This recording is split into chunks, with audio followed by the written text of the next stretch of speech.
અમદાવાદ પશ્ચિમ બેઠકના ભાજપના ઉમેદવાર દિનેશ મકવાણા આજે સમર્થકો સાથે ઉમેદવારી નોંધાવવા કાર્યાલયથી નીકળ્યા. જોકે ઉમેદવારી નોંધાવવા પહેલા વીટીવી ન્યૂઝના પ્રશ્નનો જવાબ ભાજપના ઉમેદવાર આપી ન શક્યા.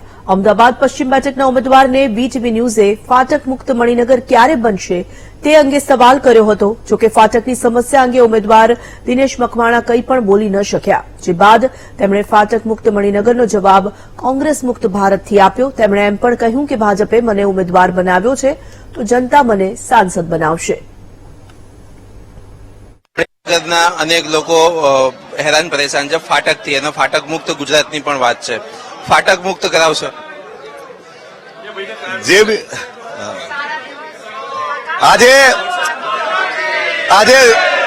ભાજપના કાર્યકર્તાઓનો માહોલ જોઈને ભાજપના કાર્યકર્તાઓ સખત જનૂનથી કોંગ્રેસ મુક્ત બનાવવા માટે લાગેલા છે, અને જે બી કોઈ પ્રશ્નો આવશે પ્રશ્નો સાથે મળીને